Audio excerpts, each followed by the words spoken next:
कर्म हमारे श्रेष्ठ बनेंगे,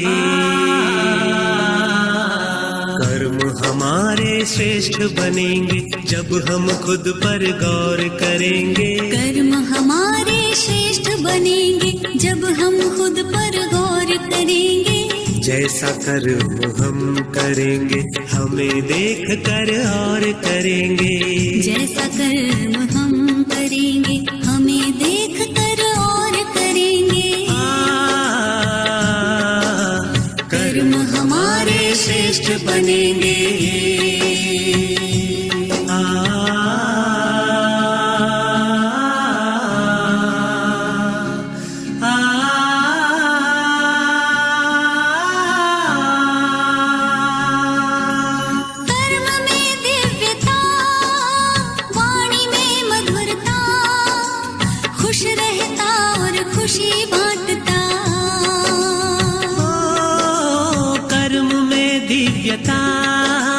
वाणी में मधुरता, खुश रहता और खुशी बांटता।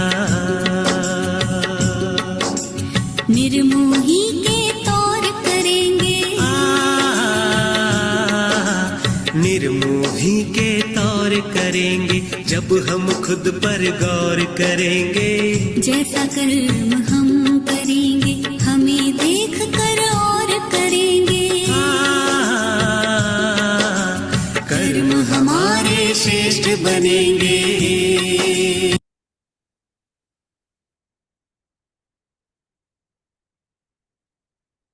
ओम शांति। ज्ञान के सागर गीता ज्ञान दाता पतित पावन प्यारे शिव बाबा ने संगम युग पर आकर हम सभी को सत्य यथार्थ ईश्वरीय ज्ञान दिया है, जिस ज्ञान के आधार पर न सिर्फ हम अपने आप को जान गए, लेकिन बाबा के साथ साथ उस परम रचयिता की पूरी रचना के आदि मध्य अंत को भी हम सभी जान चुके हैं।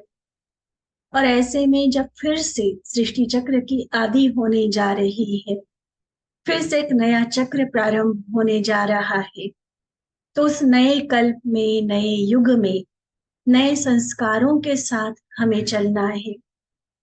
उसके लिए पुरानी दुनिया के द्वापर युग से जो हमारे अंदर संस्कार आए थे, उन्हें बदलना होगा। चाहे हम संस्कार बदलने की युक्ति कहें व दूसरे शब्दों में कर्मों को श्रेष्ठ बनाने की युक्ति बाबा की प्रतिदिन की मुरली में हमें मिलती रहती है। बाबा जैसे तीनों कालों तीनों लोकों के ज्ञाता है, इसी प्रकार वो कर्मों की गुह्य गति के भी ज्ञाता है। अगर हम में से किसी ने भी श्रीमद् भगवद गीता का अध्ययन किया है तो जानते होंगे कि गीता में भी भगवान के बताए हुए महावाक्यों के आधार पर कर्मों की बहुत सुंदर परिभाषा और उसकी रिजल्ट बताई गई है।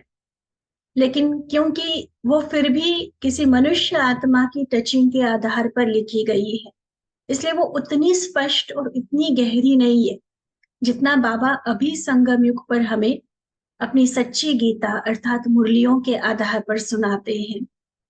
बाबा की आज की मुरली ऐसे ही कर्मों की गति को, गहरी गति को क्लियर करने वाली, बहुत अच्छे तरीके से बाबा ने बताया है कि कर्म हमारे इस मनुष्य जीवन में कितना आवश्यक है, कितनी इंपॉर्टेंस है कर्मों की, और फिर उन कर्मों को श्रेष्ठ बनाने के लिए कहीं सूक्ष्म में भी कोई कमजोरी रही हुई है, कोई महीन पाप अभी तक भी हमारे से होते हैं, या हमने जानबूझकर किन्हीं कमजोरियों को संभाल के रखा है, उनको लेकर ही साथ चला रहे हैं बस जानते हुए भी, तो उसका रिजल्ट क्या होगा और कैसे उन कमजोरियों से अपने आप को छुड़ाकर पुनः खुद को शक्तिशाली बनाते हुए संपूर्ण बनाना है। इसके संबंध में बाबा ने अच्छे से हम सबके सामने क्लियर किया है।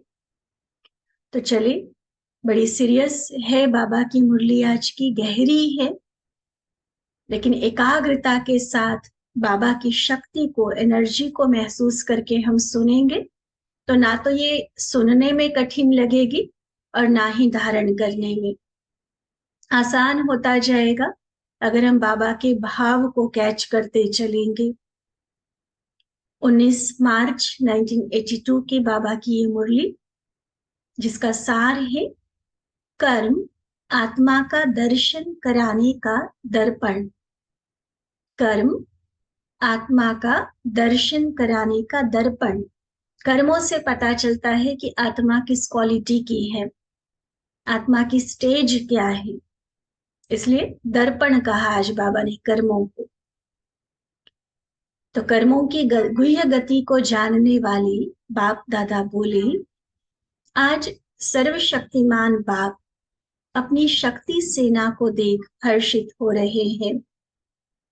हर एक मास्टर सर्वशक्तिमान आत्माओं ने सर्व शक्तियों को कहाँ तक अपने में धारण किया है, क्योंकि कई बार बाबा से हम सुन चुके हैं कि बाबा ने तो जन्म सिद्ध अधिकार के रूप में ब्राह्मण जन्म होते ही सर्व शक्तियां हमारे नाम कर दी, हमें विल कर दी।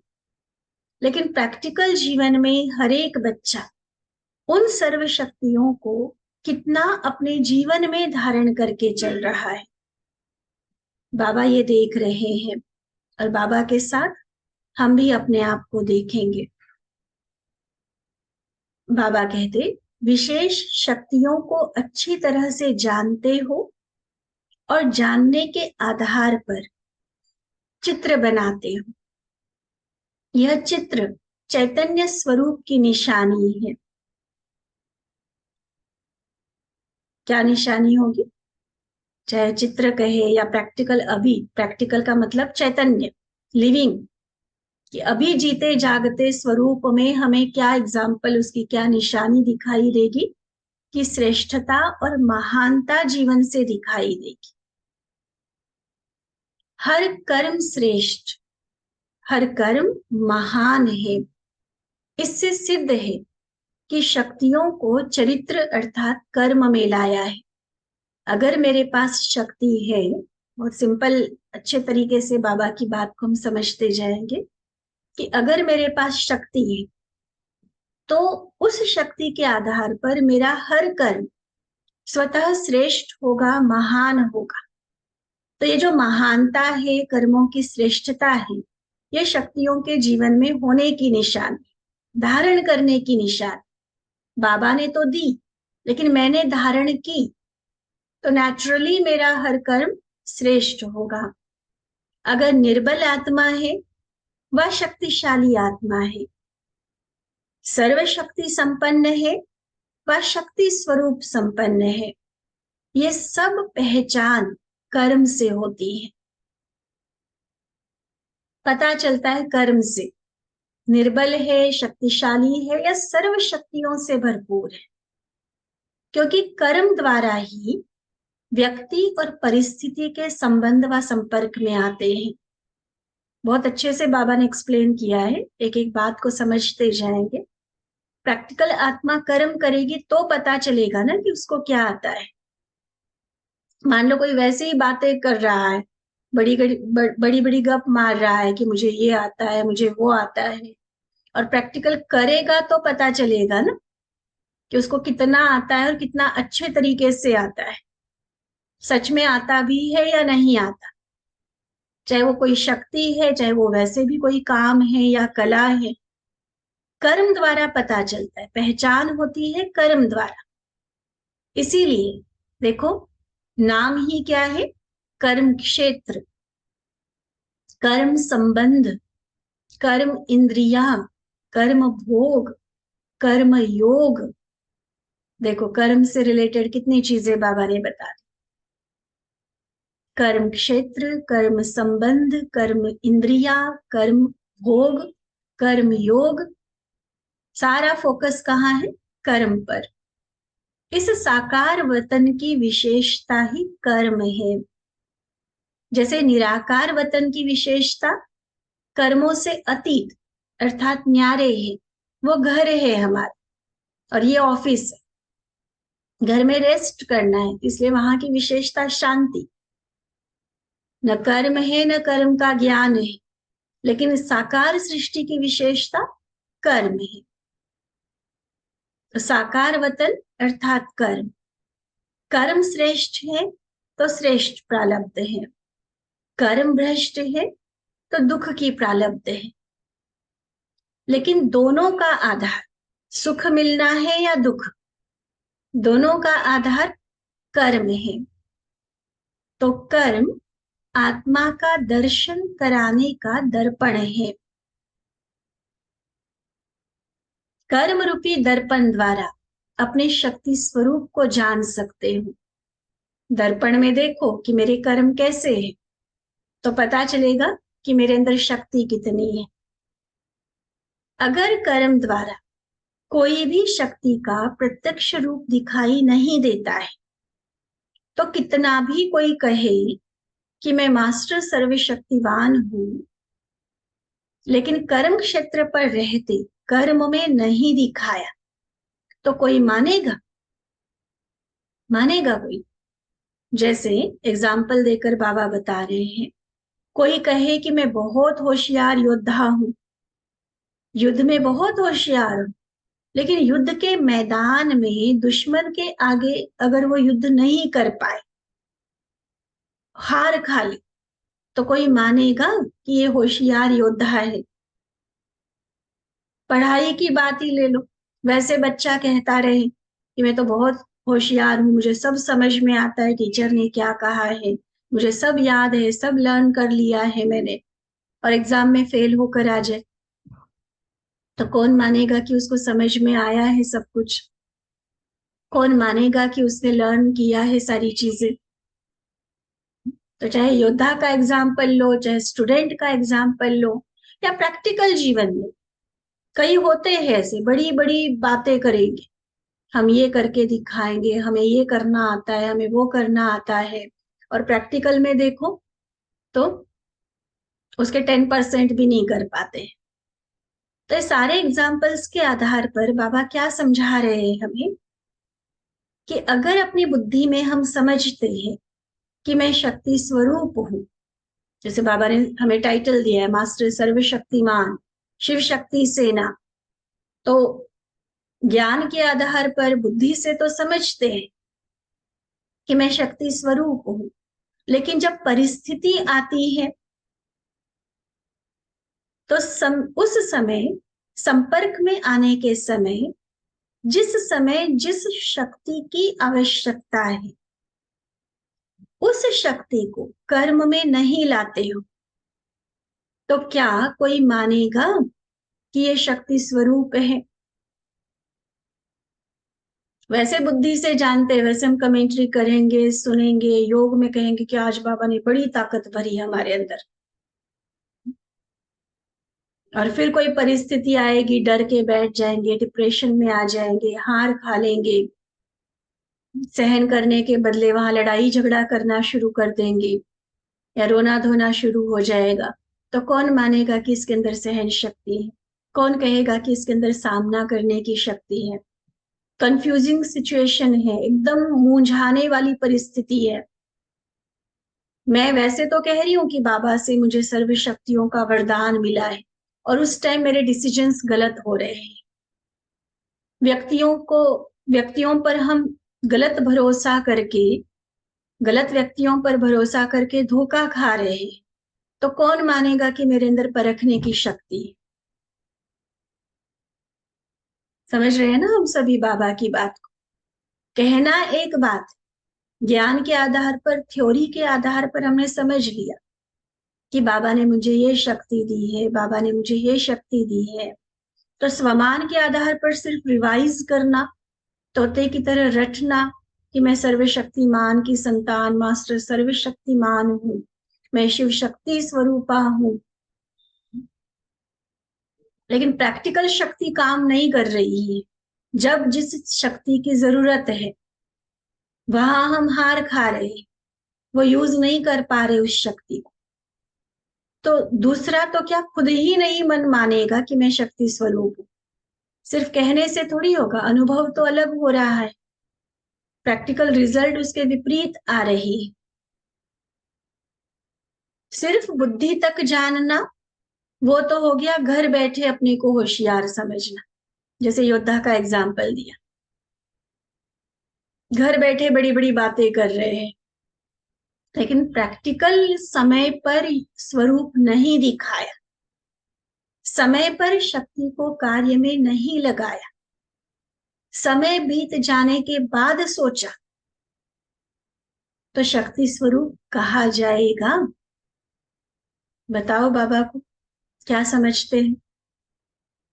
क्या ऐसे व्यक्ति को, ऐसी आत्मा को जो कहने को तो कह रही है कि मैं शक्ति स्वरूप हूं, लेकिन प्रैक्टिकल में फेल हो रही है, या बाद में सोच रही कि यहाँ ना थोड़ा सा मैं सहन कर लेती तो अच्छा था, थोड़ा यहाँ हिम्मत रख के काम करते तो अच्छा था, इस बंदे को पहले से परखते तो अच्छा था, बाद में काम कर रही है शक्ति, तो क्या इसको शक्ति स्वरूप कहेंगे? शक्ति स्वरूप की निशानी बाबा ने क्या बताई? जिस समय जिस शक्ति की जब जरूरत है, जितनी जरूरत है, वो वहां उस समय उतनी और वैसे ही काम करे। प्रैक्टिकल कर्म में श्रेष्ठता की रिजल्ट दिखाई दे, हार नहीं, हर कर्म में जीत दिखाई दे, तब माना जाएगा कि सर्वशक्ति स्वरूप है। ठीक है, इसलिए बाबा समझा रहे कि कर्म में श्रेष्ठता चाहिए। कर्म गलत हो रहे मेरे, जिसके लिए पश्चाताप करना पड़ रहा है, तो कैसे मानेंगे कि शक्ति है हमारे अंदर? क्लियर हो रही है ना बाबा की बात? जैसा समय वैसी शक्ति, उस समय कर्म द्वारा कार्य में आए, तो अपने आप को सारे दिन की कर्म लीला द्वारा चेक कर कि हम मास्टर सर्वशक्तिवान कहाँ तक बने हैं।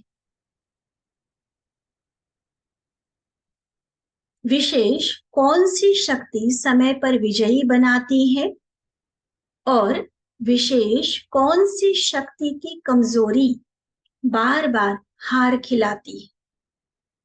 बहुत गहरी चेकिंग बाबा करा रहे हैं। एक तो बाबा ने कर्मों की श्रेष्ठता के आधार पर बताया, चेक कर। अब चेक करते हुए हमें क्या पता चलेगा कि ऐसा नहीं कि हर शक्ति हमें धोखा दे रही है। कोई कोई शक्ति तो जब चाहे जैसे चाहे तुरंत हाजिर हो जाती है, जैसे नेचुरल हमारी नेचर। मान लो किसी में ना सहन शक्ति बहुत होती है, मतलब बड़ी बड़ी चीजों को भी लोग जिसको इम्पॉसिबल भी समझेंगे ना कि आप ऐसे सह कैसे लेते हो, और खुशी खुशी से उनको लगेगा भी नहीं कि हम सह रहे हैं, इतनी अच्छे से उनके अंदर सहन शक्ति काम कर रही होगी। लेकिन हो सकता है कि कहीं किसी को परखने में वो धोखा खा रहे होते हैं, कहीं डिसीजंस उनके हो सकता है गलत हो रहे हो। तो इसलिए बाबा ने कहा कि ये चेक करना होगा कि कौन सी शक्ति समय पर मुझे काम आती है, मुझे विजयी बनाती है, और कौन सी शक्ति की जरूरत होने के बावजूद वो उस समय मेरे सामने हाजिर नहीं होती है। इसके अलग से भी कोई सिचुएशन हो सकती है, कोई वैसे डिसीजन लेने में और परखने में उसमें बुद्धि बहुत होशियार है, वो शक्ति हर कदम काम कर रही है उसकी, लेकिन कहीं जब बात आती है एक दूसरे की बातों को समाने की, आपस में एडजस्ट करने की, वहां पर फिर कुछ ना कुछ गड़बड़ हो जाती। कोई मनमुटाव हो जाएगा, कोई संबंधों में खिटपिट हो जाएगी, क्योंकि आपस में समा नहीं पा रहे हैं। वैसे परखना निर्णय करना अच्छे से आता है, लेकिन समाना नहीं आ रहा है, तो फिर क्या होगा? ऐसे सिर्फ 8 शक्तियां नहीं है, बहुत सारी शक्तियां हैं। तो उन एक एक शक्ति को हम चेक करें कि जिस समय मेरी जिस कार्य के लिए मुझे जिस शक्ति की जरूरत थी उस समय वो शक्ति हाजिर होती है, कार्य करती है, विजयी बनाती है, तो उसको हम टिक करते जाएंगे।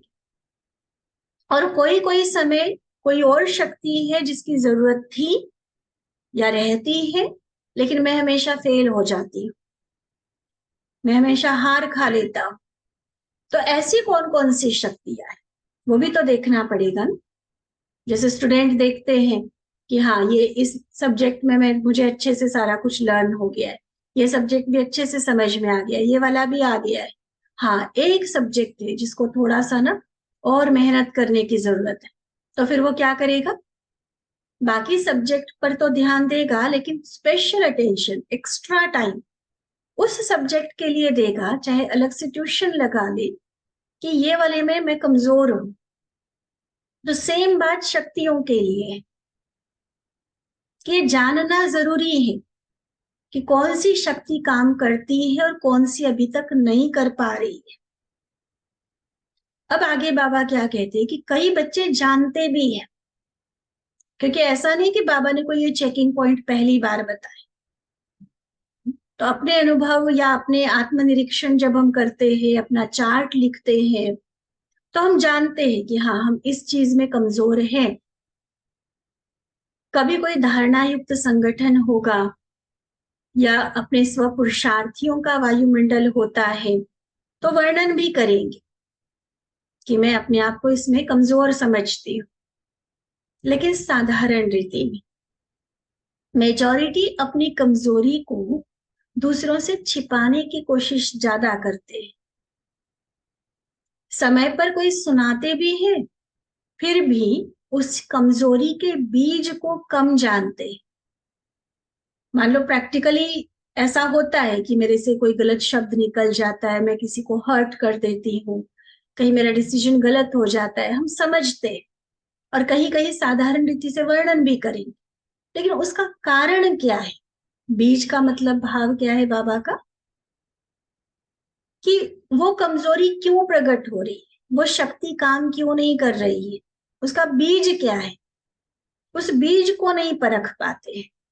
ऊपर ऊपर से वर्णन करेंगे, मेरे से ये गलती होती है, मेरे में अभी तक ये आदत है, अभी तक ये संस्कार है, ऊपर ऊपर से वर्णन करेंगे, बाहर के रूप से विस्तार का वर्णन करेंगे, लेकिन बीज तक नहीं जाएंगे।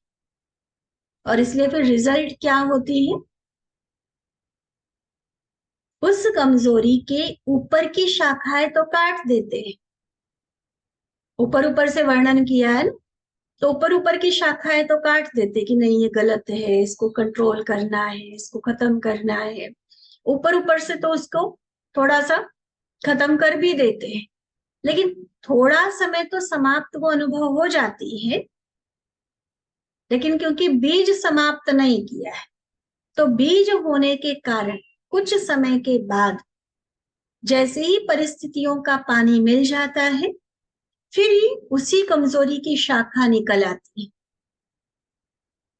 ठीक है, मान लो किसी ने ये रियलाइज किया, प्रैक्टिकल हम सिचुएशन लेकर देखें कि मेरे शब्दों से मैं किसी को दुख दे रही हूँ, या शब्दों पर मेरा कंट्रोल नहीं है, इतना ऊंचा या ऐसे रोब वाला या ऐसे दूसरों के लिए इंसल्टिंग वर्ड्स मुझे नहीं बोलने हैं, मेरे बोल से मेरा अहंकार या क्रोध प्रकट हो रहा है, तो मैंने बोल को कंट्रोल करने के लिए 6 महीना मौन कर लिया। लेकिन जैसे ही वो मौन समाप्त हुआ, उसके बाद फिर से हमें लग रहा है कि नहीं हमने कंट्रोल कर लिया, तो हम अच्छे से चल रहे। फिर मान लो 15-20 दिन बाद, महीने बाद कोई ऐसी सिचुएशन आ गई जिसमें फिर से ट्रिगर हुआ मेरे उसी क्रोध को, उसी अहंकार को, और मैंने वैसे ही बातें करना शुरू कर दिया, वैसे ही बोलचाल में आना शुरू कर दिया। तो क्या हुआ, क्या हुआ फिर, वो जो 6 महीने पुरुषार्थ किया सिर्फ ऊपर से कंट्रोल हुआ, दबाया बस उसको, शब्दों में नहीं आने देना है। लेकिन मन में कोई अहंकार का भाव है, क्रोध है, दूसरों के गलत संस्कारों को देखने की आदत में उस बीज पर वर्क नहीं किया। अपने अंदर जिस शक्ति को बढ़ाने की जरूरत थी उस पर मेहनत नहीं किया। तो जैसे ही फिर से पहले वाली परिस्थिति के बीच आ गए, फिर शुरू हो गए। अक्सर करके चलो 6 महीना मौन और ये सारी चीजें तो नहीं करते होंगे, एक बहुत जनरल सा अनुभव, मधुबन में हम जाते हैं, बहुत सुंदर क्लासेस हमें मिलती हैं। ऐसे तो रोज बाबा की मुरली में भी मिलती है, लेकिन मधुबन का वायुमंडल भी काम करता है, वहां सीनियर्स की पावर भी है। तो जरूर मधुबन में जाकर हम कोई ना कोई संकल्प लेकर आते हैं। मोस्टली मेजॉरिटी सभी करते हैं कि मैं इस संस्कार को खत्म करूंगा, मैं अपने इस आदत को खत्म करूंगी, ठीक है। और आने के बाद काफी दिनों तक हम वैसा चलते भी है, चाहे वो किसी विशेष धारणा की बात है या किसी अवगुण को छोड़ने की बात है। लेकिन जैसे ही उन्हीं लोगों के बीच में, उन्हीं परिस्थितियों के बीच में हम आने लगते हैं, धीरे धीरे फिर से वही परिस्थितियों का पानी बीज को मिलना शुरू हो जाता है। ऊपर ऊपर की तो काट के आ गए थे मधुबन में, इसलिए कुछ टाइम तक लगा था कि खत्म हो गया सर, लेकिन फिर वही बातों के बीच में आ गए। जैसे जनवरी हमारा तपस्या मास चलता है, बड़ी शांति वाला व्यक्ति वातावरण अनुभव होता है, अपनी स्थिति ऐसे लगती जैसे बस बन गए हम ब्रह्मा बाबा जैसे। फिर फरवरी मार्च में सेवाएं शुरू हो जाती हैं, फिर वाचा में आते, फिर सेवाओं के विस्तार में, प्लानिंग में, संगठन में आते। अब वो जो मेहनत की थी जनवरी में, वो सिर्फ अंदर की मेहनत, मतलब सिर्फ ऊपर ऊपर की मेहनत थी, या अंदर गहराई तक जाकर संस्कार को खत्म किया था, ये तब पता चलता है जब प्रैक्टिकल कर्म में आते। बहुत सारे एग्जाम्पल दिए हैं बाबा, योद्धा की बात, स्टूडेंट की बात, और प्रैक्टिकल अपने पुरुषार्थ की बात। हम सिर्फ शाखाएं काटने का पुरुषार्थ कर रहे हैं या बीज को खत्म करने की मेहनत कर रहे हैं, ये देखना हमें जरूरी हो। एक और एग्जाम्पल देकर बाबा समझा रहे हैं, जैसे आजकल के वायुमंडल में, दुनिया में बीमारी खत्म नहीं होती है। क्यों? क्योंकि बीमारी के बीज को डॉक्टर नहीं जानते। कई बार होता है ना, कोई तकलीफ हुई, हमें लगता है कि डॉक्टर ये बताए ना कि क्यों हुई है, तो हम उस चीज को अवॉइड कर देंगे कि भाई ये चीज खाने से हुई है या इस वजह से हुआ है। अगर थोड़ा सा ये बताए ना तो हम उस चीज को खत्म कर देंगे, तो बीमारी नहीं होगी। पहले तो फिर भी ये आयुर्वेदिक और उसके डॉक्टर्स बताया करते थे परहेज। आजकल एलोपैथी डॉक्टर्स के पास जाओ, उनको खुद नहीं पता होता है कि ये बीमारी क्यों हो रही है। वो सिम्टम्स को ट्रीट करते हैं, बस जो निशानी दिख रही है ना, बुखार आया, बुखार खत्म करने की दवाई ले देंगे। कहीं दर्द हो रहा है, दर्द भी तो सिम्टम है ना, लेकिन वो दर्द क्यों हो रहा है उसकी जड़ तक जाओ और उसको खत्म करो, वो चीज नहीं हो पाती। और इसीलिए क्या होता है, कुछ टाइम के लिए आराम, फिर वही बीमारी उभर कर आती है। और अब जब उभर के आएगी तो और दुगने जोर से आती है। सेम बात हमारे संस्कारों पर अप्लाई होती है। बीमारी दबा तो देते हैं, लेकिन समाप्त नहीं हो पाती। यहां भी बीज को जानकर बीज को समाप्त, जैसे मेरे बोल गलत हो रहे तो मैंने बोल को तो कंट्रोल किया, लेकिन बोल क्यों गलत हो रहे हैं?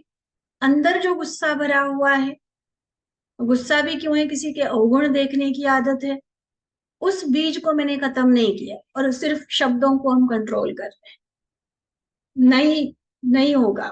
सिचुएशन आएगी, फिर वही ट्रिगर करेगा, वैसे ही शब्द निकलेंगे फिर हमारे, ठीक है।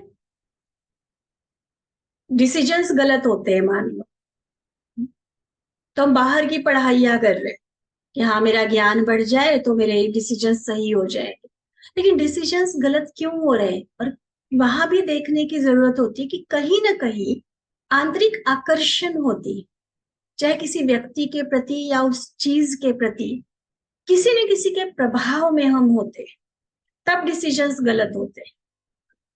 हम बाहर की बातें बताएंगे कि ऐसे हुआ था, ये हुआ था, इसलिए मैंने सोचा कि ये ठीक होगा, इसलिए मैंने ऐसे कर लिया।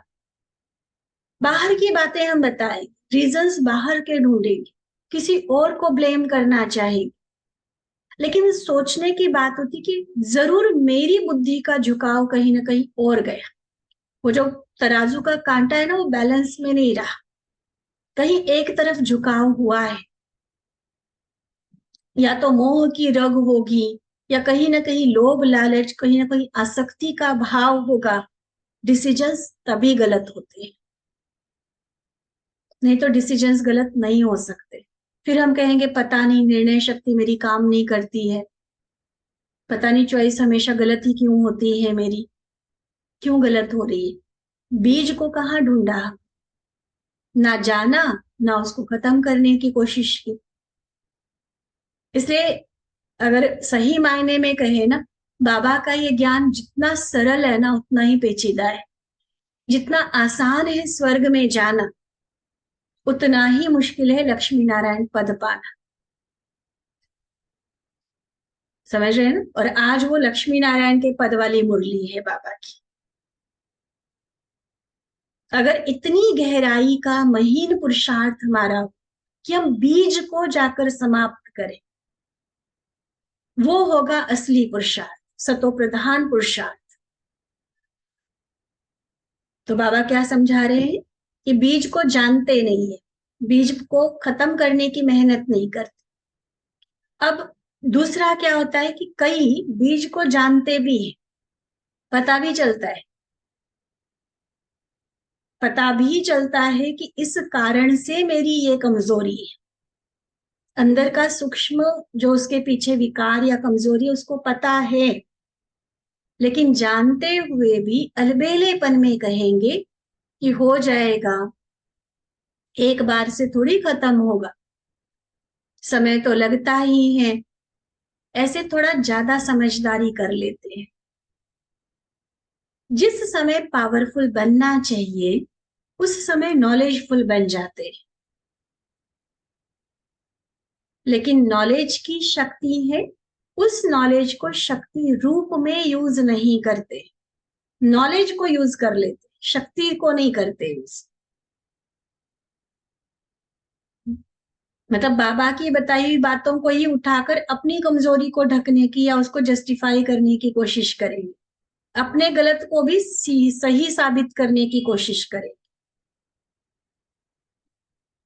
पॉइंट के रूप से यूज करते हैं, लेकिन हर एक ज्ञान की पॉइंट शस्त्र है, उसे शस्त्र के रूप में यूज नहीं करते जो उस कमजोरी को खत्म कर किया जाए। इसलिए बीज को जाना, इसके लिए बहुत गहरा ऑनेस्टी के साथ, पूरी सच्चाई सफाई के साथ खुद का आत्मनिरीक्षण करना जरूरी है। हम दूसरों को तो बहुत अच्छे से जानते हैं, उसको ऐसा नहीं करना चाहिए, देखो ऐसा क्यों करता है, ऐसे ज्ञान थोड़ी कहता है। दूसरों को नहीं, अपने आप को देखने की जरूरत है, कहाँ कहाँ हम हार खा रहे हैं, और उस हार का बीज हमें ढूंढना है। इसलिए बीज को जानो, अलबेलेपन में आकर अपनी संपन्नता में व संपूर्णता में कमी नहीं करो। फिर तो आधे अधूरे रह जाएंगे। फिर आधे अधूरे माना प्रजा क्वालिटी। बनना तो संपूर्ण है ना, संपन्न बनना है ना। इसलिए बाबा कहते हैं कि अपनी संपन्नता में संपूर्णता में कमी नहीं कर। और अगर बीज को जानने के बाद स्वयं में जानने की शक्ति अनुभव करते हो, लेकिन भस्म करने की शक्ति नहीं समझते हो। देखो बाबा हर स्टेज बता रहे हैं। एक है कि बीज को जानते नहीं हो, ठीक है, तो पहले तो होगा आत्मनिरीक्षण कि उस बीज को हम जाने। सेकंड स्टेज होगी, कई बच्चे बीज को जानते हैं लेकिन अलबेले रहते हैं, तो वो बाबा ने अलबेलेपन को भी खत्म करने की बात कही कि अलबेले नहीं बनो, सिर्फ नॉलेज को यूज नहीं करो, नॉलेज की शक्ति को यूज करो, शस्त्रों को यूज करो जो बाबा ने दिए, अलबेलापन खत्म करो। अब तीसरी स्टेज क्या आती है, बीज को हम जानते भी है और हम अलबेले भी नहीं, मान लो हम सिंसियर पुरुषार्थ कर रहे हैं उस बीज को खत्म करने का, लेकिन उतनी शक्ति नहीं है मेरे अंदर, उतनी कैपेसिटी नहीं है कि उस बीज को मैं भस्म कर सकूं, टोटली खत्म कर सकूं। अब क्या करेंगे? अब बाबा ने आगे का सॉल्यूशन दिया कि अन्य ज्वाला स्वरूप श्रेष्ठ आत्माओं का सहयोग भी ले सकते हो। संगठन बाबा ने इसीलिए बनाया ना, निमित्त बाबा ने बड़ों को, दीदियों को क्यों रखा? वही गाइडेंस मिले, वो शक्ति मिले, इसीलिए ना।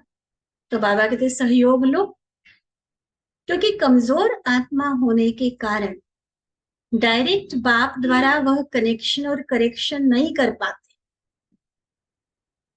अगर अपने आप से बाबा से वो कनेक्शन नहीं हो पा रहा, अपनी कमजोरी का, गलती का करेक्शन नहीं हो पा रहा, तो सेकंड नंबर श्रेष्ठ आत्माओं का सहयोग लेकर स्वयं को वेरीफाई करा।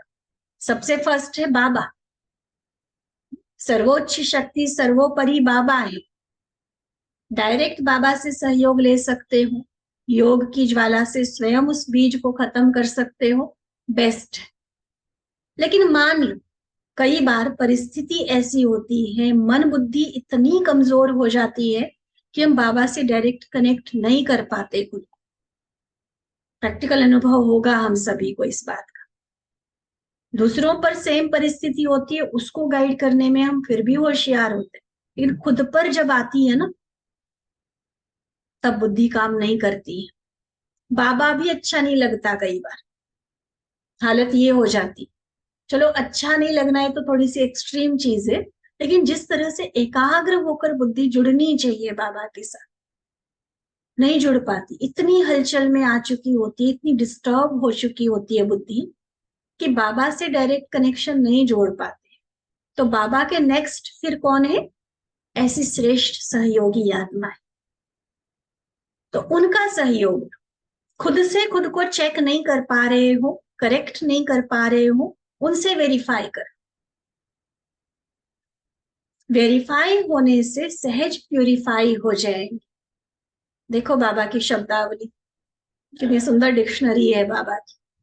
Verify and purify. वेरीफाई करना माना सही गलत की जांच करो कि मैं सही ट्रैक पे हूं या मुझे क्या करना है, वो गाइडेंस लो। वेरीफाई कराओ कि हाँ हम सही दिशा में जा रहे हैं, ये सही तरीके की मेहनत हम कर रहे हैं। और फिर होंगे प्यूरिफाई। वो कमजोरी, वो गलत आदत, वो विकार का अंश, वो सब कुछ खत्म होते आत्मा पवित्र बन जाएगी, शुद्ध हो जाएगी। तो समझा क्या करना है और कैसे चेक करना है? हुआ क्लियर?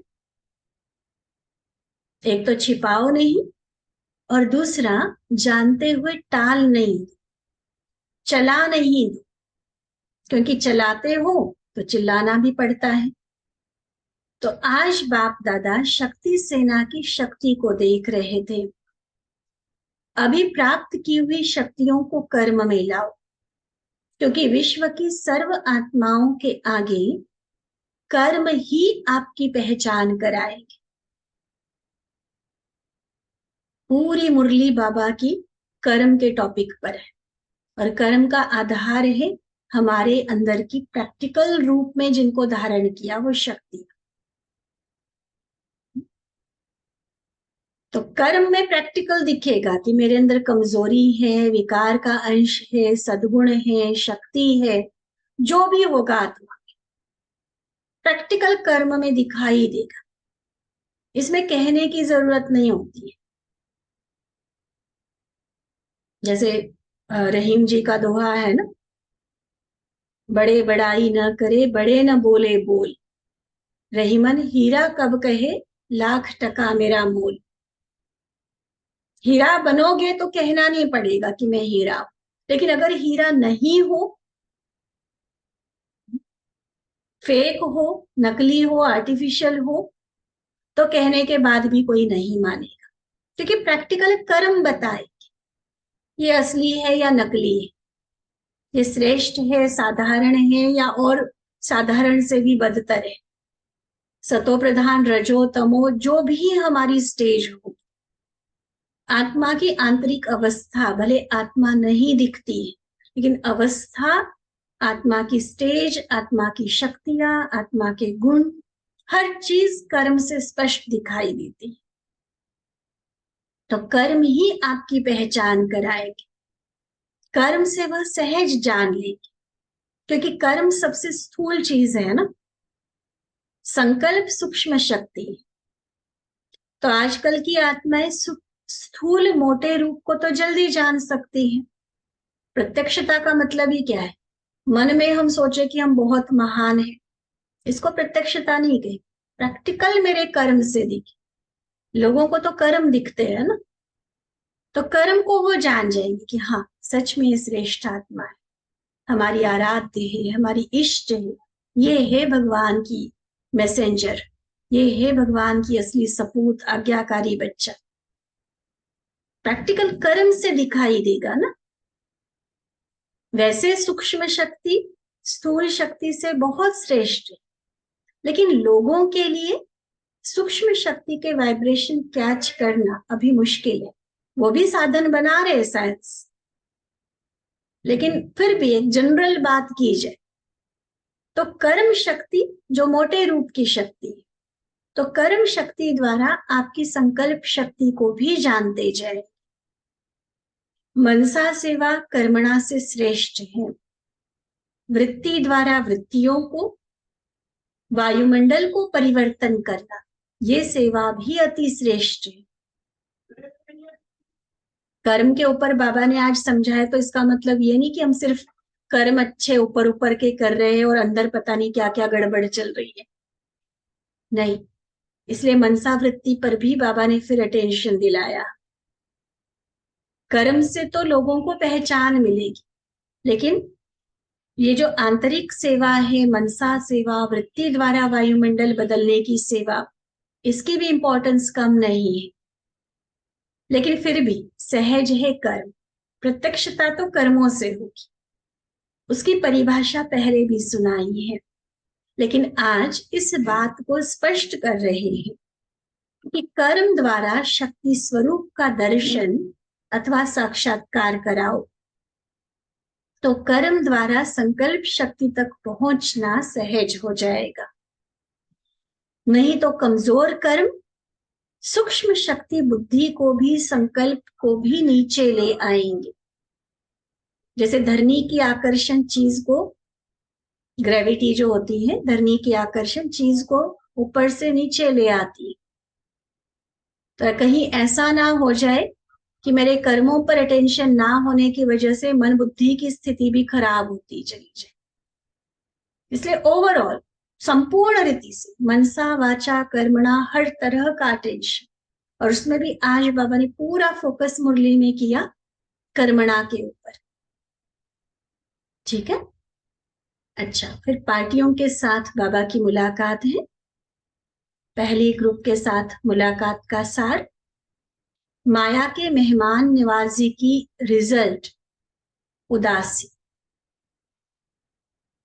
माया का आवाहन करते, उसकी खातिरी करने बैठ जाते, तो ये मेहमान नवाजी जो करते हैं ना माया की, तो उसका रिजल्ट, उसकी निशानी क्या दिखाई देगी? उदासी। बड़े अच्छे से बाबा समझा रहे हैं। पूछते हैं बाबा, सदा अपने को बाप दादा के साथी समझते हो? जब सदा बाप का साथ अनुभव होगा तो उसकी निशानी है सदा विजय। जब सदा बाप का साथ अनुभव होगा तो उसकी निशानी है सदा विजय। अगर ज्यादा समय युद्ध में जाता है, मेहनत का अनुभव होता है, तो उससे सिद्ध है कि बाबा का साथ नहीं है। क्योंकि अगर बाबा का साथ होगा तो विजय होगी ही होगी। जो सदा साथ के अनुभवी है, वे मोहब्बत में लवलीन रहते हैं। प्रेम के सागर में लीन आत्मा किसी भी प्रभाव में नहीं आ सकती।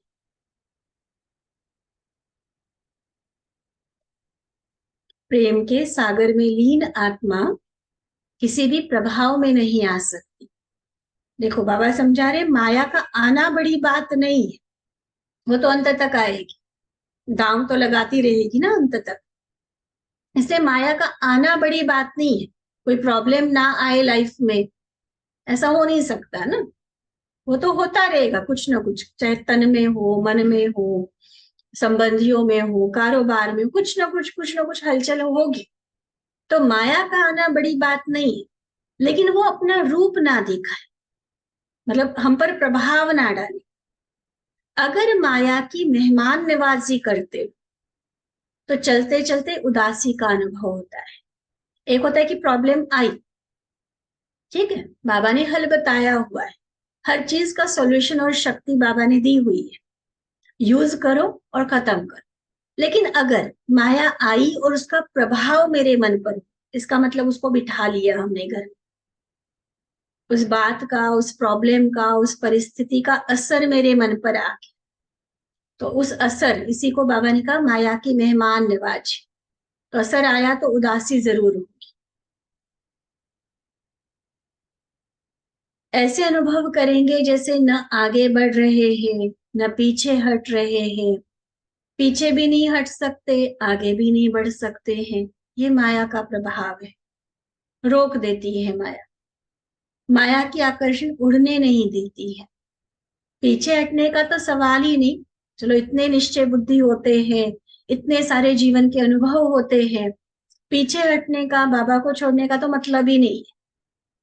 लेकिन एक जो उन्नति का अनुभव होना चाहिए, हर पल भगवान के साथ के आधार पर उड़ रही है आत्मा, तीव्र पुरुषार्थ में आगे से आगे संपूर्णता की ओर हम बढ़ रहे हैं, वो वाला अनुभव भी नहीं होगा। अगर ऐसा होता है कि चलो पीछे हटने का सवाल नहीं, लेकिन अगर आगे नहीं बढ़ रहे हो तो बीज को परखो। इसमें भी बीज की जरूरत है। कारण क्या है, अंदर गहराई तक जाकर चेक करो और फिर उस बीज को भस्म करो। ऐसे नहीं चल रहे हैं, बस आ रहे हैं, सुन रहे हैं, यथाशक्ति सेवा कर रहे हैं, नहीं, चेक करो अपनी स्पीड और स्टेज की उन्नति कहाँ तक है। स्पीड क्या चल रही है परिवर्तन की, उन्नति की, और स्टेज मना कहाँ तक पहुंचे, आगे से आगे बढ़ रहे हैं, ये चेक करो। दूसरे ग्रुप के साथ मुलाकात, बाबा कहते महाप्रसाद वही बनता जो एक धक से बाबा पर बलि चढ़े। महाप्रसाद वही बनता जो एक धक से बाबा पर बलि चढ़े। बाबा पूछते सभी बच्चे जीवन मुक्त स्थिति का विशेष वर्षा अनुभव करते हो, जीवन मुक्त हो या जीवन बंद। आजकल सभी इशारे ही जीवन मुक्ति के हैं, देखो चेक करो जीवन मुक्त है या जीवन बंद। ट्रस्टी अर्थात जीवन मुक्त, तो मरजीवा बने हो व मर रहे हो। कितने साल लगेंगे मरने में। देखो भक्ति मार्ग में भी जड़ चित्र को प्रसाद कौन सा चढ़ता है, जो झाटकू होता है, चिलचिलाकर मरने वाला प्रसाद नहीं होता, झाटकू। तो बाबा के आगे भी प्रसाद वही बनेगा जो झाटकू होगा, एक धक से चढ़ने वाला। जैसे ही बाबा ने बोला कि ये चीज सही नहीं है, बस उसी दिन खत्म। पहले भी सुनाई थी ना मनोहर दादी जी की बात। किसी ने पूछा था दादी जी को कि दादी आपको पुरुषार्थ कभी मुश्किल नहीं लगा। कहते नहीं, कभी नहीं लगा। हमने करना ही क्या था, बाबा ने कहा हमने किया। इसको कहते झटको। सोचने में लग जाते हैं हम, अपनी बुद्धि चलाते हैं, फिर कभी परमत के प्रभाव में आते, फिर झाटकू नहीं बनते, एक्सक्यूजेस देते, फिर बहानेबाजी का खेल करते, वो झाटकू नहीं बनते। चल रहे हैं, कर रहे हैं, जैसे ऊपर भी बोला ना, थोड़ा टाइम तो लगेगा, बाबा की नॉलेज बाबा को ही सुना देते हैं। जबकि पावरफुल बनकर झाटकू मतलब बलि चढ़ जाओ, बस एक धक से बलि चढ़ने वाला। सोचा, संकल्प किया, मेरा बाबा मैं बाबा का, तो झाटकू। संकल्प किया और खत्म, बस लग गई तलवार। अगर सोचते बनेंगे, हो जाएंगे, तो गे गे अर्थात चिलचिलाना। गे गे करने वाले को जीवन मुक्त नहीं कहेंगे। बाबा कहा तो जैसा बाप वैसे बच्चे। कोई एक एक संस्कार पर मेहनत करने वाली बात नहीं रहेगी। जैसा बाबा वैसे मुझे बनना है, बस मैं बाबा का, बाबा मेरा, झाटकू बन जा। बाप सागर हो और बच्चा भिखारी, ये तो नहीं हो सकता ना। बाबा ने आकर ऑफर किया, मेरे बनो। इसमें सोचने की बात नहीं, हमारे लिए सोचने का काम भी वही करेगा, मुझे सोचने की जरूरत नहीं। अरे भगवान ने ऑफर किया है। आज दुनिया में वैसे भी देखो, कोई गरीब घर के बच्चे को कोई साहूकार आकर ऑफर करे कि तुम मेरे साथ चलो, मैं तुम्हें इतने करोड़ों के बंगले में रखूंगा, ये सब कुछ दूंगा, तो खुशी खुशी चल पड़ेगा साथ में। तो यहाँ पर भी बाबा कहते हैं, चलो वहां कोई और बातें भी हो सकती है, लेकिन यहाँ तो हर तरह से सेफ्टी, सिक्योरिटी, गारंटी क्या नहीं दिया बाबा ने। फिर भी हम क्यों सोचते हैं? पक्के निश्चय बुद्धि होकर बस धक से बलि चढ़ जाओ। बस बाबा जो कहे वही मेरी जीवन। बाबा के बात के आगे एक संकल्प का अंगूठा भी बाहर नहीं निकले उसके। इसको कहते झाट। सोचने वाले नहीं, थोड़ा थोड़ा कर रहे हैं, थोड़ा थोड़ा कर रहे हैं। ठीक है, देवता तो बन जाएंगे, लेकिन महाप्रसाद वाली बात। तभी कहा ना बीच में, आज की मुरली वैसे प्रजा क्वालिटी वाली मुरली नहीं, ये राजा बनाने वाली मुरली, लेकिन जो जितना ध्यान देगी।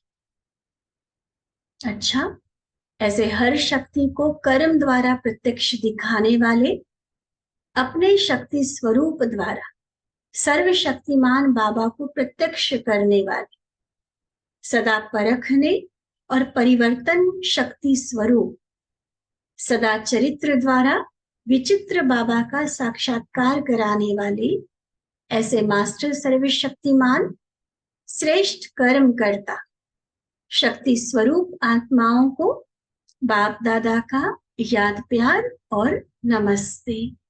हम रूहानी बच्चों की रूहानी बाप दादा को दिल व जान, सिक व प्रेम से नमस्ते, नमस्ते, नमस्ते जी।